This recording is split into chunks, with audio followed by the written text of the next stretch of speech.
कौन? इतने भी क्या मसरूफ हैं आप कि अपनी बीवी को नहीं पहचानते? अच्छा, तुम हो। पूजा शुरू होने वाली है, सब लोग नीचे आ चुके हैं। अरे भाई, हमारा काम ही हमारी पूजा है। तुम तुम्हारी पूजा करो, मैं मेरी पूजा करता हूँ। अरे लेकिन पूजा तो हमने आप ही के लिए रखवाई है ना। अरे रेणुका, इलेक्शन सर पे है और अभी बहुत काम बाकी है। ठीक है, मैं चलती। और सुनो, जाते जाते दरवाजा बंद कर देना। एक काम करिए ना, आप खुद ही दरवाजा अंदर से बंद कर दीजिए। ठीक है, मैं ही बंद कर लेता हूँ। भान सिंह, नरेश कुमार।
मैं नहीं मारा, मैं नहीं मारा।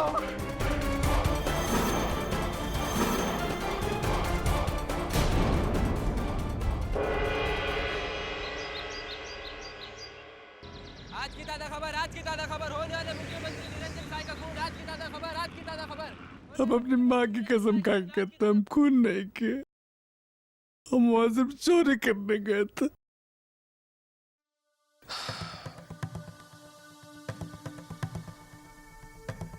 चलो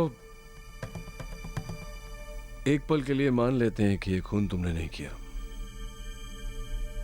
लेकिन चोरी करने के लिए निरंजन सहाय के अलावा और कोई घर नहीं मिला तुम्हें? कौन निरंजन सहाय? निरंजन सहाय को नहीं जानते तुम? अरे साहब, गरीब आदमी को अपने पेट से फुर्सत मिले तब ना वो कुछ और जाने। गांव में बीवी बच्चों का बहुत बुरा हाल है साहब। बैल बिक गए, जमीन गिरवी पड़ी, शहर में 2 साल से कोई काम नहीं, दिमाग खराब हो गया साहब। बस्ती में भाई है वो जगन भाई, वो बोला कि बंगला में बहुत पैसा है। जमीर को मार के हम गए जिंदगी में पहला बार चोरी करने के लिए।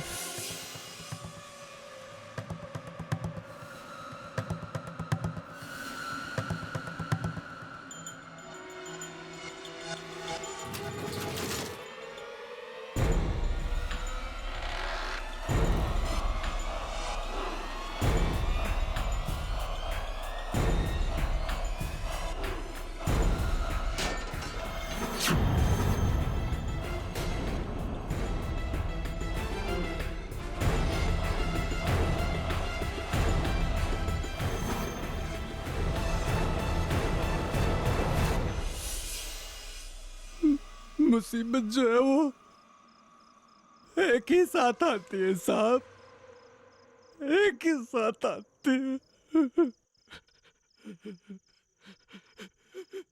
देखो चंदू, तुम्हारी बाकी की मुसीबतों के बारे में मैं कुछ नहीं कह सकता, लेकिन इतना जरूर कहूंगा कि अगर तुम बेगुनाह हो तो इस मुसीबत से मैं तुम्हें जरूर निकालूंगा। नहीं साहब नहीं, अंदर से आवाज आ रही है साहब कि हम बहुत बुरे फंसे, बहुत बुरे फंसे हम साहब। हिंदुस्तान का कानून कहता है इनोसेंट अंटिल प्रूवन गिल्टी। इसका मतलब जब तक तुम्हारा जुर्म साबित नहीं हो जाता तुम बेगुनाह हो।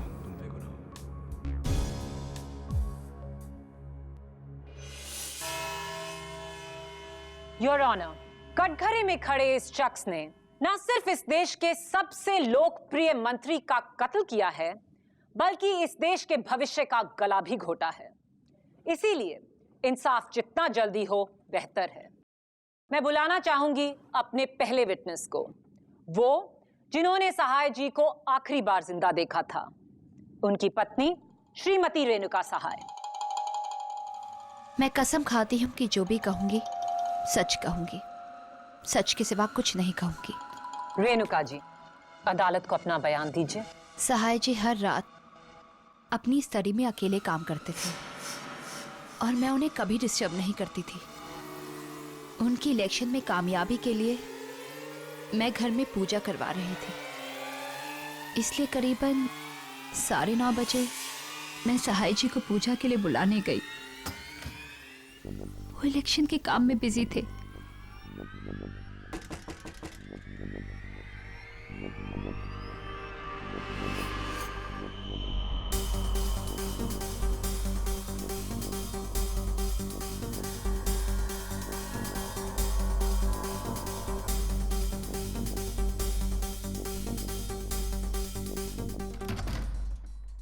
मेरे चाहते ही उन्होंने स्टडी का दरवाजा अंदर से बंद कर लिया और फिर उसके बाद? और फिर करीबन 10:15 बजे पूजा के बाद मैं नीचे हॉल में प्रसाद बांट रही थी। मैंने ऊपर कुछ गिरने की आवाज सुनी तो मैं भाग के ऊपर गई और मैंने देखा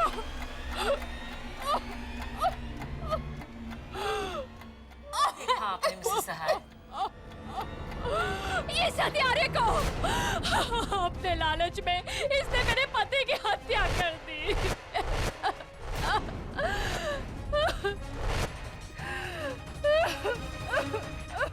डिफेंस।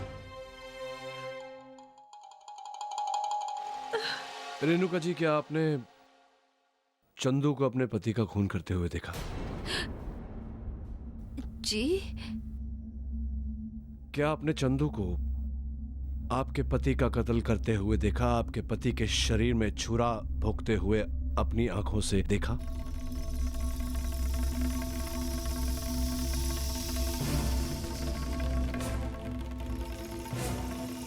नहीं,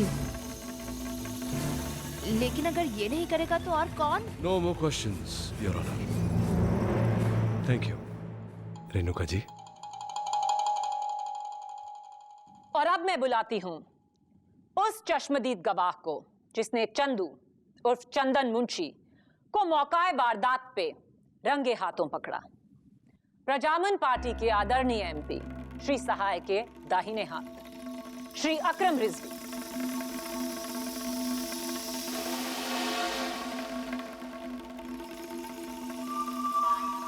रिजवी साहब, आप प्लीज कोर्ट को बताएंगे कि उस रात को आपने क्या देखा? जी करीब 10:15 बजे थे और मैं पार्टी के एमपीज की लिस्ट लेके सहाय जी के पास उनके स्टडी रूम की तरफ जा रहा था। जोर से कुछ गिरने की आवाज सुनी।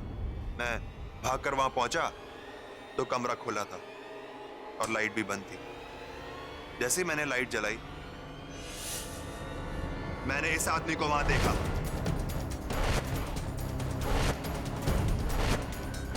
सहाय जी जमीन पर पड़े थे और उनके सीने में चाकू। Defence council. एक ही प्रश्न है रिजवी साहब, क्या आपने चंदू को सहाय साहब का कत्ल करते हुए देखा? नहीं, लेकिन इस आदमी को मैंने उनकी मिस्टर रिजवी, थैंक यू। मेरे अगले विटनेस सहाय जी के पीए अशोक मंकड़ जी। जी, मैं हमारे पार्टी प्रेसिडेंट श्री भानुदास पारिक को उनके बंगले छोड़कर वापस सहाय सर के बंगले पे आया। करीब 10:15 पे अचानक सहाय सर के कमरे से कुछ गिरने की आवाज आई। मैं भागकर ऊपर गया और जाकर देखा कि रिजवी साहब लाइट ऑन किए और सहाय सर नीचे पड़े थे सर। तो आप क्या कहते हैं डिफेंस लॉयर? मिस्टर मंकड़, क्या आपने चंदू को सहाय साहब का कत्ल करते हुए देखा? नहीं, लेकिन इसके उंगलियों के निशान उसके। मिस्टर अशोक मंकड़, जो प्रश्न पूछा जा रहा है उसी का उत्तर दीजिए।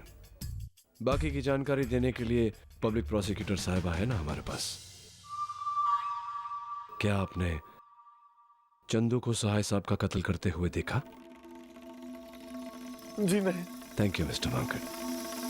जज साहब, अब मैं बुलाना चाहूंगी अपने अगले गवाह को।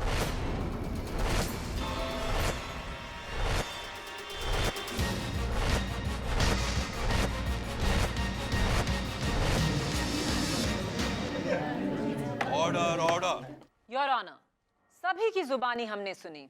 सिर्फ एक कहानी जिसका एक ही अंजाम हो सकता है कि सहाय जी का खून इस चोर चंदू ने किया। अब ताकि किसी को कोई डाउट ना रह जाए, मैं बुलाना चाहूंगी इस केस की तहकीकात करने वाले सीनियर इंस्पेक्टर श्रीकांत दवे को। इंस्पेक्टर दवे, पुलिस की रिपोर्ट क्या कहती है? पूरी छानबीन के बाद पुलिस इस नतीजे पर पहुंची है कि कत्ल एक कमरे के अंदर हुआ है। जिस कमरे में कत्ल हुआ वो अंदर से बंद था, जिसकी सिर्फ एक चाबी थी, जो सिर्फ और सिर्फ श्री सहाय के पास थी। और जिस मर्डर वेपन से कत्ल हुआ वो ये चाकू है, जिस पर इस आदमी की उंगलियों के निशान है।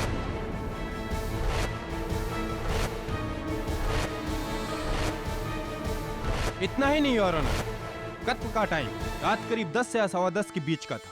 इसके अलावा ना कोई दूसरा मर्डर वेपन, ना शरीर पर कोई घाव, ना शरीर में जहर या कोई जान लेने वाला पदार्थ।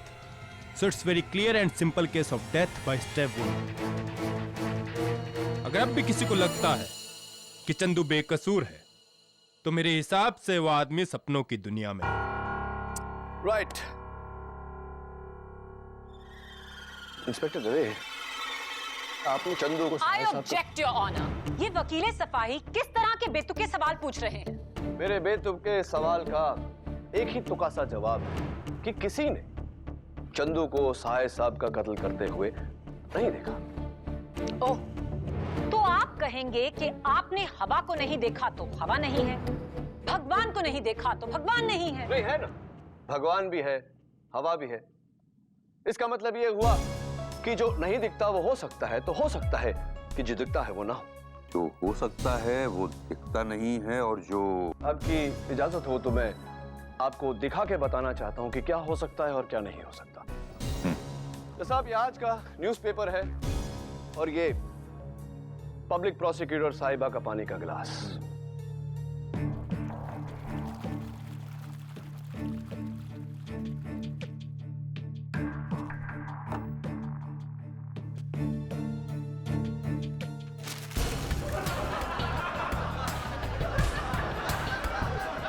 Order order. ये क्या बचपना है केडी? ये बचपना नहीं है योर ऑनर। मैं सिर्फ कोर्ट पर यह जाहिर करने की कोशिश कर रहा था कि कभी कभी जो होता है वो दिखता नहीं, और कभी कभी जो दिखता है वैसा होता नहीं। ओके, तो अगर हमें धोखा है कि खून चंदू ने किया, तो आप हमें क्यों नहीं बताते कि खून किसने किया?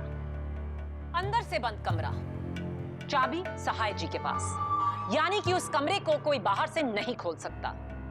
उस कमरे में ना कोई खिड़की, ना कोई और दरवाजा।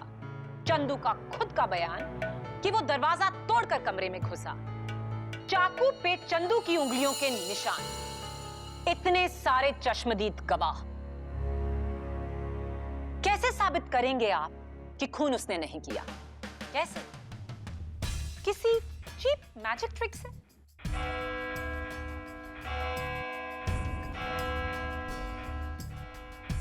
Court is urgent for the day. Chandu Munshi के गले में फांसी का फंदा और भी कसता जा रहा है और डिफेंस के लिए उसे बचाना और भी मुश्किल होता जा रहा है। कैमरामैन निरंजन के साथ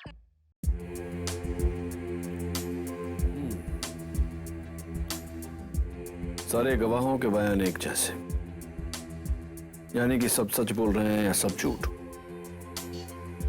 बंद कमरा, न आने की जगह न जाने की, चाकू पर चंदू के उंगलियों के निशान।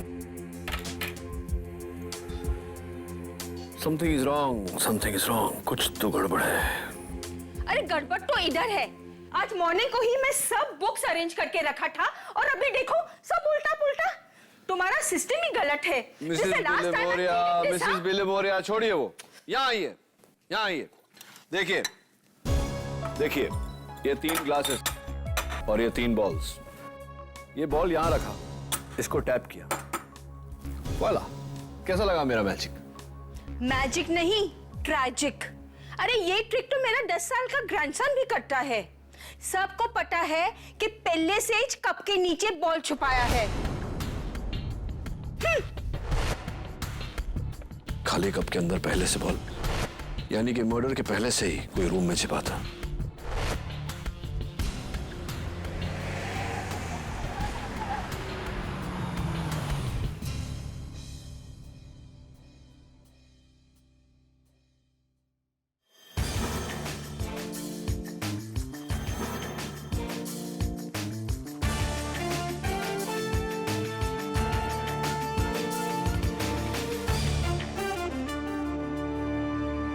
अयो, अयो, ये क्या हो गया साहिद जी, ये क्या हो गया? अरे साहिद जी जैसा शरीफ आदमी का कौन खून किया जी? मेरे को बहुत दुख हो गया जी, मेरे को बहुत। नटराजन जी, मात्रे जी आप बस बस बस। अरे बहुत अच्छा आदमी था। प्रेस वाला आया क्या? हाँ।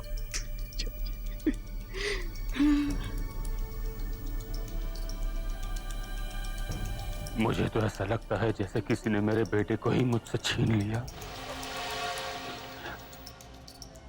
25 साल का था निरंजन जब उसे हजारों युद्ध नेताओं की भीड़ में से चुना था मैंने, और आज जब वो मुख्यमंत्री बनकर मेरा सपना साकार करने वाला था तो हिम्मत रखो बेटी, हिम्मत रखो वरना मेरी हिम्मत टूट जाएगी। It's a very very big loss bhabhi ji, it's a very very big loss. हम अपोजिशन लीडर होके भी इस बात को एडमिट करता है। साई जी का हमारी पार्टी में कोई तोड़ नहीं था जी, एकदम सही आदमी था वो, लेकिन पार्टी एकदम गलत। नटराजन जी, इंटरव्यू देंगे? हाँ जी जरूर देंगे जी, चलिए चलिए। साहिब जी का अधूरा काम तुम्हें पूरा करना होगा अकरम, उनकी जगह लेकर। आरिफ जी? हाँ, चीफ मिनिस्टर के उम्मीदवार अब तुम होगे।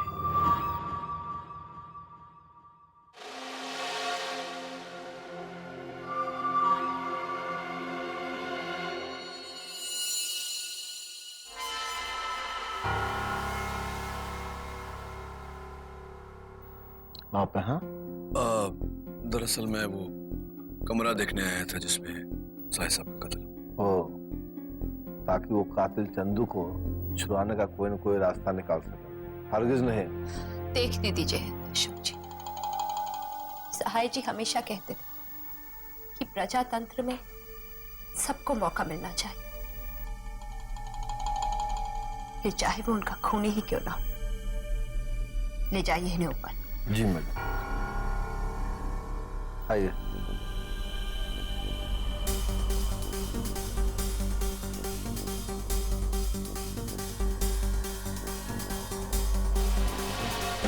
आइए, यही है साहिब साहब का कमरा।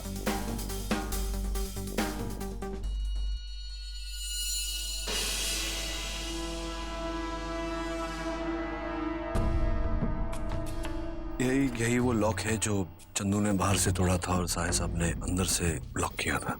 वही तो हम कोर्ट में कह रहे थे ना। वही आप कह रहे थे कोर्ट में। हाँ आइए आइए, अंदर भी देख लीजिए। आइए।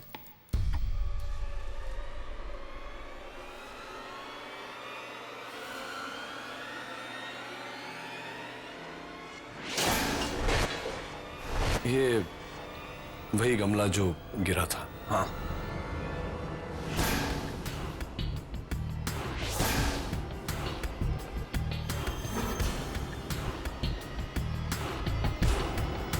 क्या देख रहे हैं? यहाँ कोई छिपने और आने जाने का रास्ता नहीं है। ना कोई अलमारी, ना कोई खिड़की, ना कोई पर्दा और ना कोई बड़ा सोफा। यहाँ बस आने जाने का एक ही रास्ता है और वो है वो दरवाजा जिससे वो खूनी अंदर आया था, ताला तोड़कर। साहिब साहब की लाश कहाँ पड़ी? वहां।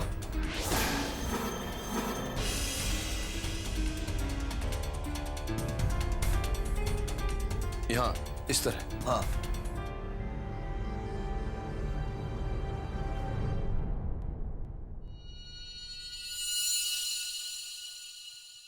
और चंदू कहाँ मिला था? चंदू यहाँ था। यहाँ मतलब लाश से आप कहेंगे 7-8 फीट दूर? बिल्कुल बिल्कुल। तो लाश यहाँ से 7 फीट की दूरी पर चंदू, 15 फीट की दूरी पर वो गमला जिसके गिरने से सबका ध्यान आकर्षित हुआ था। तो गमला गिराया किसने? वही तो हम कह रहे थे ना कि उसी की आवाज सुनकर तो हम सहाय सर के कमरे में भाग कर आए थे। हाँ, मैंने भी यही बात कही, लेकिन मैं आपसे पूछ रहा हूँ कि वो गमला गिराया किसने? देखिए वही गमला है।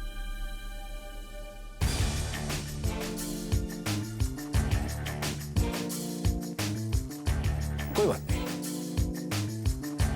Thank you.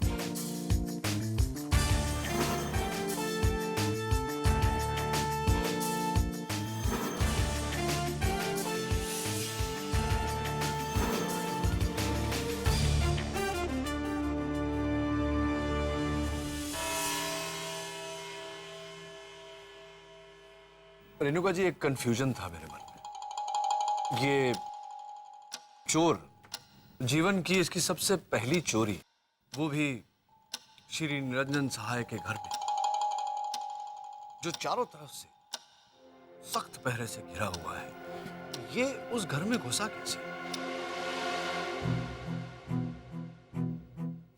घुसा तो घुसा, गिरते पड़ते सहाय साहब के कमरे तक कैसे पहुंच गया? How is it possible? दरअसल उस वक्त हमारी सिक्योरिटी अपनी जगह पर नहीं थी। सिक्योरिटी अपनी जगह पर नहीं थी? मतलब? एक्चुअली मैं सबको हॉल में बुलाकर प्रसाद बांट रही थी।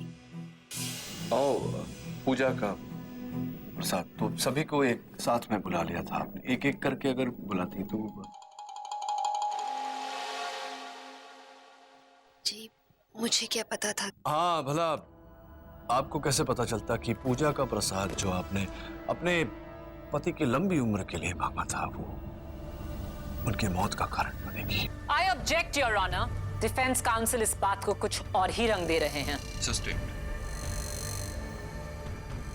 सॉरी, चलिए जाने दीजिए ये सब बातें। जब आप सहाय साहब को पूजा के लिए बुलाने गए तो वो अपने कक्ष में, अपने स्टडी रूम में बैठकर कोई फाइल वगैरह पढ़ रहे थे और आपने उनका ध्यान आकर्षित करने के लिए दरवाजे पर,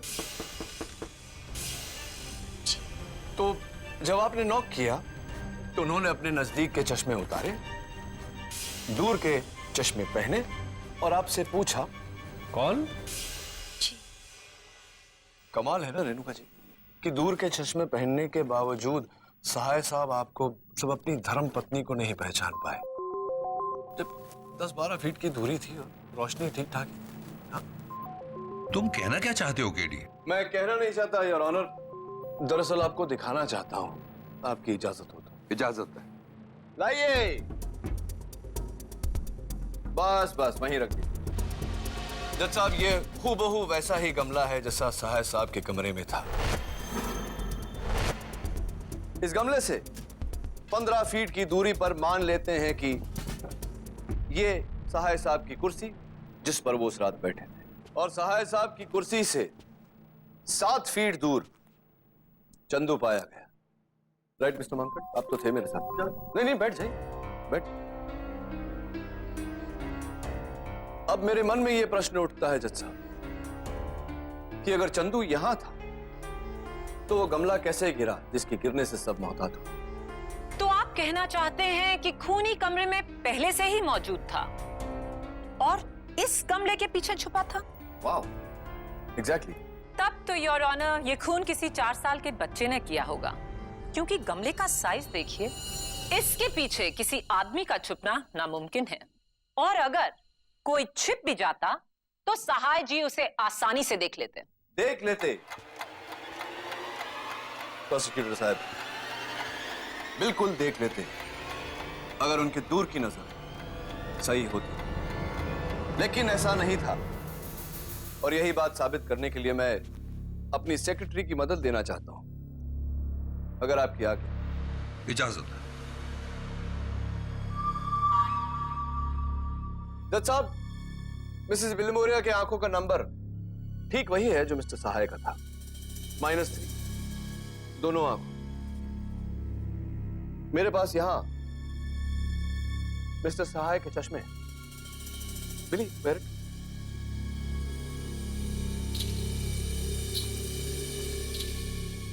हाय मिसेस विलिमोरिया, यहां इस गमले के पीछे। कौन सा गमला? ये चश्मा गलत है। Thank you Mrs Vilimoria. Can I have the specs back? Thank you. आप बैठिए। ये वही चश्मा है जज साहब जिसे लगाकर सहाय साहब अपनी पत्नी को और उस गमले के पीछे छुपे हुए उस आदमी को नहीं देख पाए, क्योंकि इसका नंबर सिर्फ 0.5 -3 नहीं। ये चश्मा गलत है।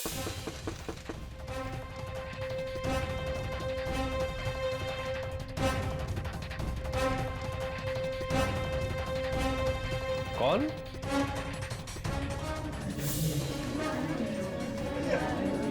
Order order. You mean to say mister Sahay की दूर की नजर का चश्मा बदला गया? जी हाँ, बदल दिया गया। ये गोल्ड प्लेटेड चश्मे सहाय साहब को तोहफे के रूप में दिए थे मिस्टर रिजवी।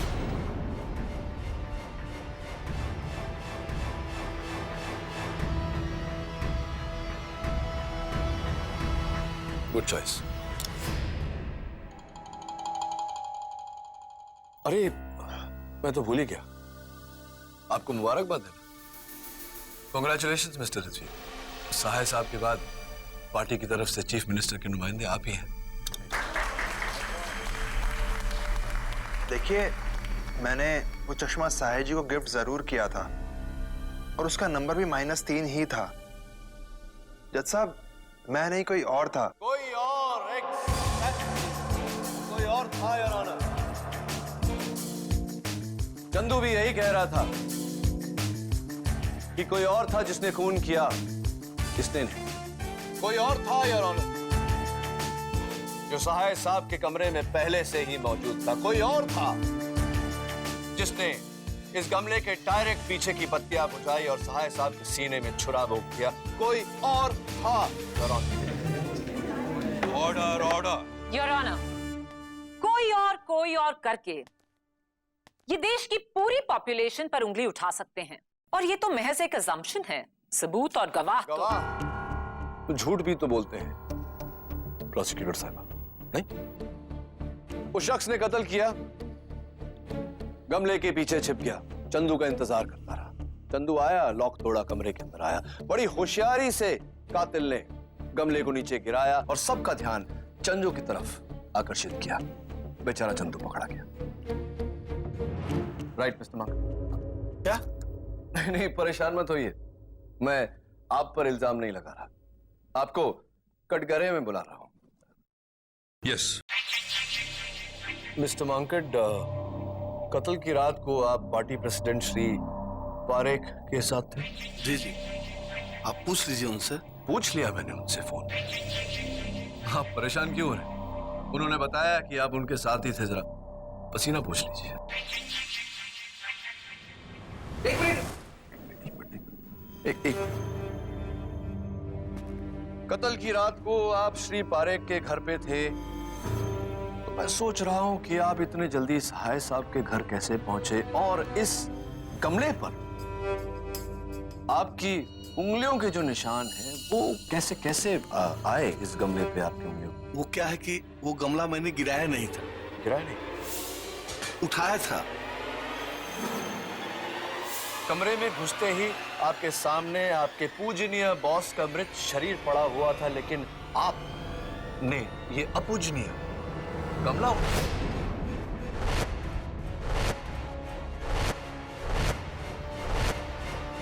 वो नहीं, कोई बात नहीं, जाने दीजिए, सोच लीजिए, जाइए बैठिए। और जब तक आप सोच रहे हैं हम बात करते हैं एक ऐसे शख्स से जज साहब जो अगर ना होता तो शायद आज चंदू कटघरे में ना होता। लक्ष्मी बस्ती के जगन्नाथ शेट्टी उर्फ जगन भाई से। नमस्ते माई बाप। जगन भाई, लक्ष्मी बस्ती वाले सब आपसे डरते हैं, लेकिन अब तो कितने जॉली हैं। तो बताइए कि ये अपना चंदू है, क्या आपकी बातचीत क्या क्या हुआ क्या आप दोनों के बीच में? साहब, चंदू को सिर्फ अपन इतना बोला था कि बंगला बहुत बड़ा होगा, ऊपर के कमरे ना हमेशा खाली रहते, बोले तो माल बहुत होगा, बस इतना ही बोला था अपन। तो ये भी बता देना चाहिए था कि वो श्री निरंजन सहाय का बंगला है। हो सकता है कि डर कर चंदू वहां नहीं जाता, या कहीं ऐसा तो नहीं कि जान के नहीं बताया उसे फंसाने के लिए? I object your honour. अब अगर मैं किसी से कहूं कि 10 फ्लोर की बिल्डिंग से कूदने से मौत हो जाती है और वो फिर भी कूद जाए, तो क्या आप इसका इल्जाम मेरे सर लगा देंगे? बेबुनियाद है डिफेंस की आर्ग्यूमेंट। सस्टेन्ड। तुम्हें कुछ और पूछना है केडी? No more questions. आप बैठिए। मैं बुलाना चाहता हूं मेरे अगले गवाह, my next witness, ex MP mister Prabhudas Mhatre को। मात्रे साहब, मैंने सुना है कि सहाय साहब ने आपको टिकट देने से इनकार कर दिया क्योंकि आपके खिलाफ कुछ करप्शन चार्जेस वगैरह हैं। Is that true? जीवन, मैं नो प्रॉब्लम, जाने दीजिए। कत्ल की रात को आप उसी घर में थे, उसी फ्लोर पर, उसी माले पर, जिस माले पर वो कमरा है जिसमें ये कत्ल हुआ था। Is that true? हाँ, पर मैं बाथरूम में था।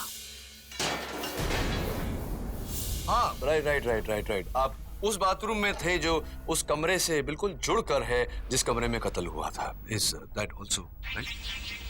जी हाँ, तो मतलब इस लिहाज से तो आपको सबसे पहले वहां पहुंच जाना चाहिए था, लेकिन आप सिर्फ आखिर में आप वहां पहुंचे, द लास्ट। जी, मैं फोन पर था। फोन पर थे? फोन पर थे आप? आपके कर्ता धर्ता का कत्ल हुआ और आप फोन पर थे? जी, सुनिए आप। हाँ, बोलिए। वेरी गुड मिस्टर केडी पाठक, आप मेरे सारे गवाहों को कोई ना कोई मकसद देकर कटघरे में खड़े इस मुजरिम को बेकसूर साबित कर देना चाहते हैं। That's my job, Your Honor. ये किसी आम इंसान का कत्ल नहीं था। सहाय जी इस देश के सबसे पावरफुल नेताओं में से एक थे। ऑब्वियसली उनकी मौत से एक को नहीं, काफी सारे लोगों को फायदा होगा। तो आप क्या कहना चाहते हैं कि वो सब के सब लोग गुनहगार हैं? नहीं, सब नहीं, पर उन सब में से कोई एक गुनहगार जरूर है। वो एक जिसकी उंगलियों के निशान उस चाकू पर पाए गए, चंदू। जज साहब, शायद हो सकता है कि चंदू ने डर के वो चाकू अपने हाथ में ले लिया हो। होता है, ऐसा पहले भी हुआ है। शायद, लेकिन, मगर, किंतु सिर्फ सवाल उठाने से जवाब नहीं मिलते मिलॉर्ड। बंद कमरा, उसमें सिर्फ 2 लोग, एक की मौत इस चाकू से हुई और दूसरे की उंगलियों के निशान इस चाकू पर। चंदू ने खुद कहा कि उस कमरे में और कोई नहीं था।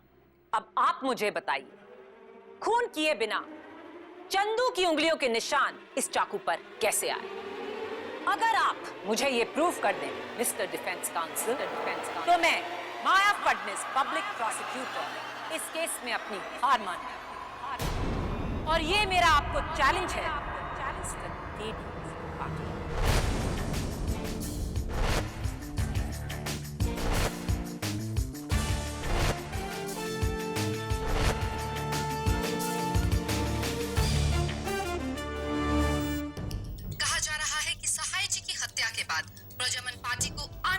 इलेक्शंस में काफी मुश्किलों का सामना करना पड़ सकता है। आपका इस बारे में क्या विचार है? ऑपोजिशन पार्टी के श्री नटराजन ये समझते हैं कि सहाय जी के दुखद निधन के बाद आने वाले इलेक्शंस में उनकी पार्टी को गहरा फायदा मिलेगा। लेकिन मैं ये बता दूं कि ये सिर्फ उनकी एक खुशफहमी है। प्रजामन पार्टी में और भी उभरते नेता हैं जो विपक्ष को जमकर टक्कर दे सकते हैं, जैसे कि श्री अकरम रिजवी, जो सहाय जी के परम शिष्य रहकर उनके साथ कंधे से कंधा मिलाया है। यार केडी ये सब क्या हो रहा है यार?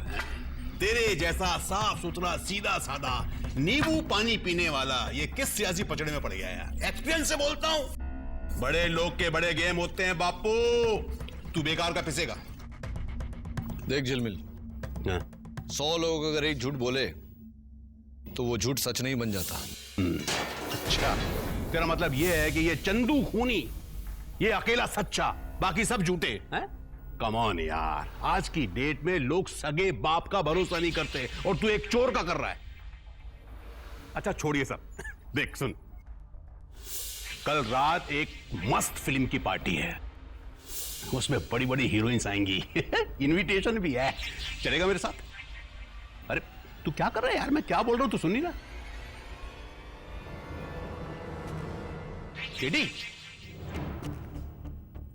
मैं चलता हूं यार। अरे पार्टी आज नहीं कल है। मैं फोन करता हूं तो अरे क्या फोन कर रखे? अरे सुन केडी,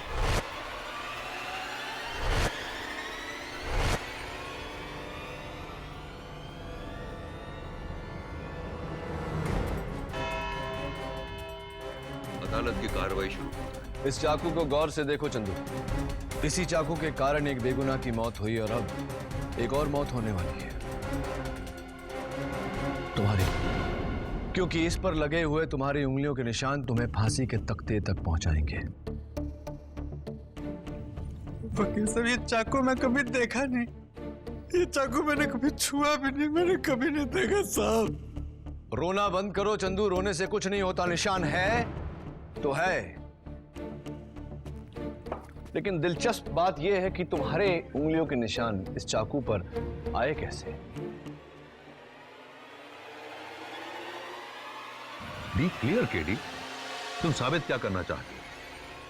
प्रोसिक्यूटर साहबा, बहुत परेशान करता हूं मैं आपको, गुस्सा आ जाता होगा। ये लीजिए, किल मी। What nonsense is this? हाँ, चाकू उठाओ, मारो, मुझे आराम मिलेगा। तो Have you gone crazy, KD? अरे उठाओ चाकू, मारो, मुझे शांति मिलेगी। केडी, क्या हो गया है तुम्हें? क्यों नहीं मार सकती? क्या आज भी तुम मुझसे प्यार करती हो माया? क्या?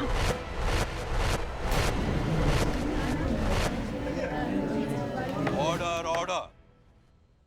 माफी चाहता हूं योर ऑनर, मैं सिर्फ यह साबित करने की कोशिश कर रहा था कि अगर कोई चाकू से किसी की जान लेना चाहता हो तो वो चाकू इस तरह पकड़ता है, एक्सक्यूज मी, ना कि इस तरह से। योर ऑनर, फोरेंसिक्स की रिपोर्ट भी यही कहती है कि मर्डर वेपन पर चंदू की उंगलियों के निशान इसी तरह है। छोटी उंगली नीचे और बड़ी उंगली ऊपर। कोई रूल बुक है जो बताती है कि चाकू कैसे पकड़ा जाए? हो सकता है चंदू ने चाकू वैसे ही पकड़ा हो। नहीं हो सकता है योर ऑनर, फोरेंसिक्स की रिपोर्ट में साफ साफ लिखा हुआ है कि जिस समय कत्ल हुआ सहाय साहब खड़े हुए थे, और अगर चंदू ने चाकू इस तरह पकड़ा था तो यह मुमकिन नहीं कि चंदू ने सहाय साहब का कत्ल किया। और रिपोर्ट में यह लिखा हुआ है कि घाव नीचे से ऊपर नहीं, ऊपर से नीचे की तरफ है। ऑब्जेक्शन मिलॉर्ड, ये महज एक थ्योरी है। ओवररूल। केडी, क्या इस थियोरी का सच जानती हो तुम? यस योर ऑनर, मैं मर्डर वेपन हैंडल करने की इजाजत चाहता हूं।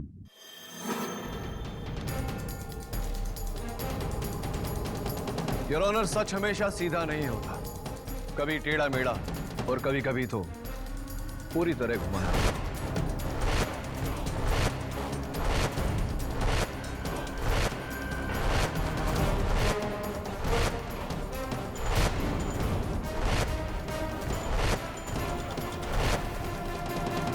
चंदू, मैं चाहता हूं कि तुम इसे गौर से देखो। भूल जाओ कि ये किसी चाकू का हिस्सा था। अब सोचो कि इसे कहां देखा है तुमने, किसी और चीज पर, जैसे कि चलने की छड़ी या कोई छाता वगैरह। छाता? चंदू, ये लगता बारिश होने वाली है। एक काम कर, ये छतरी लेके जा तू, ठीक है? ये ले। चल। और रुक ना। हाँ। ये जो बंगले वाली बात है ना, किसी को बोलना नहीं। नहीं बताऊंगा जगन भाई, नहीं बताऊं। क्या थोड़ा सीक्रेट है ना? ठीक है, जा। सुना ये ना, ये छतरी मेरे दोस्त का है रे। तो एक काम कर, मेरा छतरी लेके जा, ठीक है? हाँ ठीक। जा। हाँ? क्या कहा तुमने? छाता जज साहब, छाता था, छाता योर ऑनर। यही वो छाता है जो चंदू के हाथों में पकड़ाकर इस हैंडल पर उसके उंगलियों के निशान लिए गए।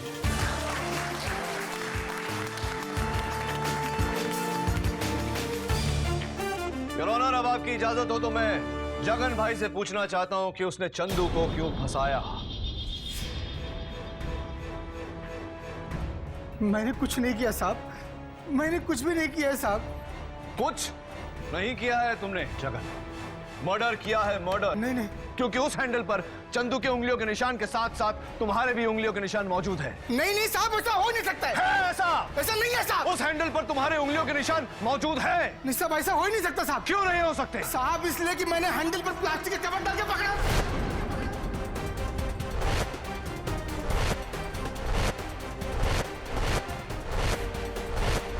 Very interesting. जब तुमने उस हैंडल पर कवर डालकर उसे पकड़ा तो जाहिर सी बात है कि उस हैंडल पर तुम्हारे उंगलियों के निशान नहीं आ सकते। माफ करना मुझे जगन भाई, मैंने एक छोटा सा झूठ बोला, लेकिन अब तुम हमें सच बताओगे वरना मैं तुम्हें फांसी के तख्ते तक ले जाऊंगा। साहब मुझे कुछ नहीं पता। मुझे एक फोन आया था साहब, और उसने मुझे कहा कि उसे एक बेवकूफ चोर चाहिए था साहब, जो सहाय साहब के बंगले में 14 नवंबर की रात को ठीक 10:15 बजे घुसेगा साहब। इस काम के लिए मुझे उसने 10 लाख रुपए दिए, जो कचरे के डब्बे में थे साहब। और उसी कचरे के डब्बे मुझे एक छतरी भी मिली साहब, जिस पर मुझे चंदू के अंगुलियों के निशान लेने थे। मैं उसको पहचानता नहीं साहब, मैंने सिर्फ उसकी आवाज सुनी साहब।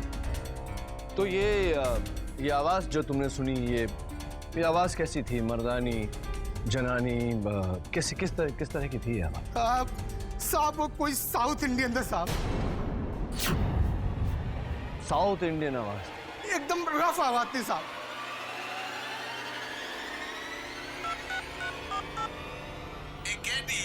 मैं पूछ रहा हूँ, सहाय सर के मर्डर केस में तुमको देने लगा है जी। इस केस में ज्यादा इंटरेस्ट नहीं लेना, नहीं तो हम तुमको जमीन के अंदर घुसा देगा, जैसे सहाय सर को घुसाया था जी। यही आवाज थी साहब, यही आवाज थी साहब। केडी, ये आवाज तुम्हारे फोन पर? योर ऑनर, कल सुबह मुझे एक फोन आया एक प्राइवेट नंबर से, और उस आवाज ने मुझे ये धमकी दी। लेकिन मैंने ये ढूंढ निकाला कि वो नंबर क्या है और किसका है। मैं उस नंबर पे फोन लगाऊंगा और वो फोन इसी अदालत में बजेगा, क्योंकि वो शख्स वो है जिसने केवल मुझे धमकी नहीं दी बल्कि इस साजिश को रचा है और सहाय साहब का कत्ल भी किया है। इजाजत है?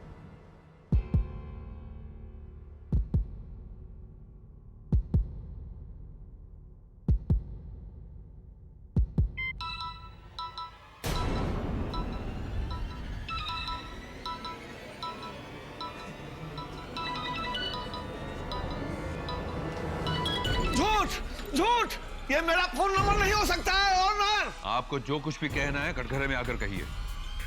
योर ऑनर, इस तरह तो केडी किसी का भी नंबर डायल करके उसे फंसा सकता है। अगर मैं झूठ बोल रहा हूं तो अपने मुवक्किल से पूछिए, क्या तुम नहीं थे जिसने सहाय साहब के चश्मे बदले? क्या तुम नहीं थे? हम तो पारिक साहब के साथ थे। तुम ही थे जिसने सहाय साहब का कत्ल किया। तुम ही थे जिसने गमला गिराकर सबका ध्यान आकर्षित किया। तुम ही थे। ये बिल्कुल झूठ है योर ऑनर, हम तो पारिक सर के साथ थे। तुम ही थे। मुझे फोन भी तुम ही ने किया था। अरे हम तो कल रात में पारिक सर के साथ थे। हमने कब किया फोन आपको? कब? कल रात में। कल रात को? लेकिन मैंने तो कहा था कि धमकी वाला फोन मुझे कल सुबह आया था। तुम्हें कैसे पता कि कल रात को आया था? केडी, ये धमकी सुबह आई थी या रात को? योर ऑनर, धमकी वाला फोन मुझे कल रात को आया था। जैसा कि मैंने कहा कि प्राइवेट नंबर से था, इसलिए वो नंबर मेरे पास नहीं। लेकिन जिस तरह से उस आदमी ने सहाय साहब को सहाय सर कहकर पुकारा, जो सिर्फ अब तक एक ही आदमी उन्हें पुकारता है, अशोक मंकड़, मेरा छोटा सा शक अब यकीन में बदल गया है।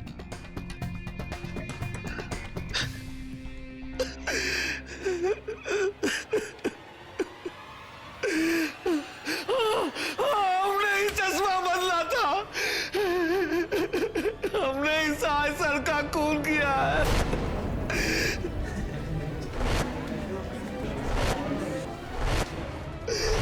धमकी भी मैंने दी।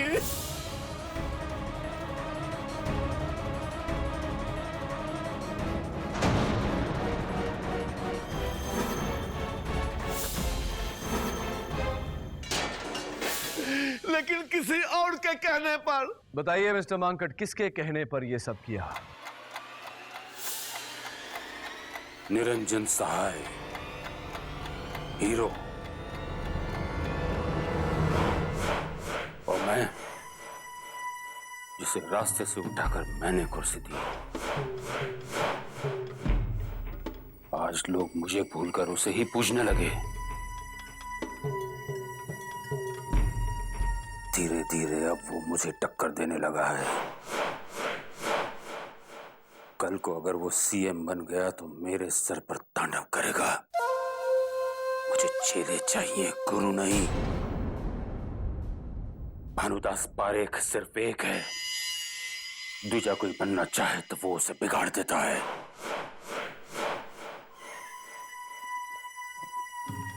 तुझे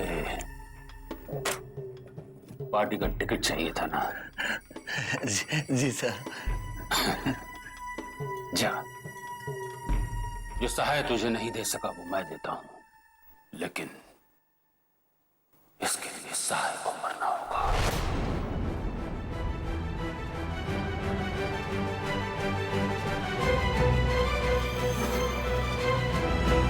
अदालत का फैसला है कि मुलजिम चंदू उर्फ चंदन मुंशी को कत्ल के इल्जाम से बरी किया जाए और केवल चोरी के इल्जाम की कार्रवाई हो। और अदालत पुलिस को हुक्म देती है कि जगन और अशोक मंकड़ के साथ साथ जल्द से जल्द प्रजामन पार्टी के प्रेसिडेंट भानुदास पारेख को गिरफ्तार किया जाए।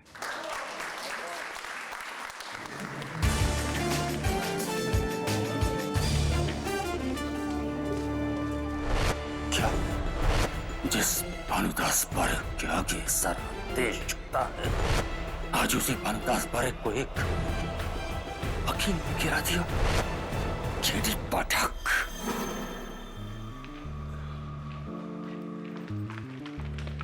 बधाई हो केडी, आपने तो अनहोनी को होनी कर दिया। हारी हुई बाजी पलटकर एक बार फिर जीत आपकी। आज न मेरी जीत हुई है न प्रोसिक्यूशन की हार। आज सत्य जीता है। सत्यमेव जयते, सत्यमेव जयते।